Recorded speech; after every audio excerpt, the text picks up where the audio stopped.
അയോധ്യ പ്രാണപ്രതിഷ്ഠാ ചടങ്ങിനോടനുബന്ധിച്ച് കൊച്ചിയിലും വിപുലമായ ഒരുക്കങ്ങൾ. പ്രതിഷ്ഠാ ദിനമായ നാളെ രാവിലെ മുതൽ ക്ഷേത്രങ്ങളിൽ പ്രത്യേക പൂജയുണ്ടാകും. നൂറുകണക്കിന് ക്ഷേത്രങ്ങളിൽ ഇതിനുവേണ്ട ഒരുക്കങ്ങൾ പൂർത്തിയായി.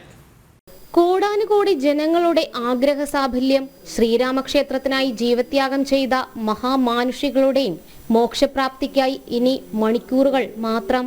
അയോധ്യയിൽ ശ്രീരാമ ജന്മഭൂമിയിൽ രാംലല്ലയുടെ പ്രാണപ്രതിഷ്ഠാ ചടങ്ങ് നടക്കുമ്പോൾ രാജ്യമെങ്ങും രാമമന്ത്രമുഖരിതമായി മാറും.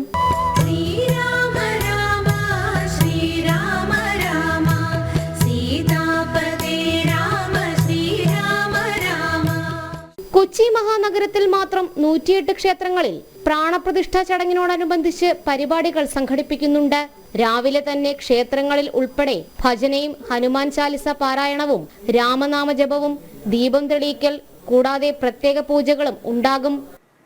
അയോധ്യയിൽ ശ്രീരാമൻ്റെ പ്രാണപ്രതിഷ്ഠ നടക്കുന്ന സമയത്ത് തന്നെ കേരളത്തിലും എല്ലാ സ്ഥലത്തും അതിൻ്റെ ചടങ്ങുകൾ വീക്ഷിച്ചുകൊണ്ട് അനേകായിരം പേര് ക്ഷേത്രങ്ങളിൽ ഒത്തുകൂടുകയാണ്. ആ ദിവസം തന്നെ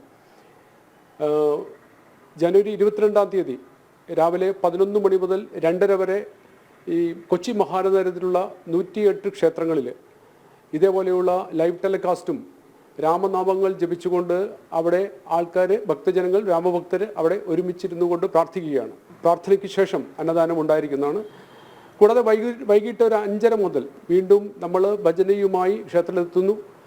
വീടുകളിൽ മാത്രമല്ല, ഈ പറഞ്ഞിരുന്ന എല്ലാ ക്ഷേത്രങ്ങളിലും ദീപങ്ങൾ തെളിയിച്ചുകൊണ്ട് അലങ്കരിച്ചുകൊണ്ട് വലിയ ആഘോഷങ്ങളും പ്രാർത്ഥനകളും നടക്കുന്ന ഒരു ദിവസമാണ് അന്നുണ്ടാവുന്നത്. വിവിധ പ്രദേശങ്ങൾ കേന്ദ്രീകരിച്ച് ഒരുക്കിയ ബിഗ് സ്ക്രീനുകളിൽ അയോധ്യ പ്രാണപ്രതിഷ്ഠാ ചടങ്ങ് ജനം ടിവിയിലൂടെ തത്സമയം വീക്ഷിക്കാനാകും. കൊച്ചി മഹാനഗരത്തിന് പുറമെ ആലുവ, മൂവാറ്റുപുഴ സംഘജില്ലകളിലും പ്രാണപ്രതിഷ്ഠാ ചടങ്ങിനോടനുബന്ധിച്ച് വിപുലമായ പരിപാടികൾ നടക്കും. ജനം, കൊച്ചി.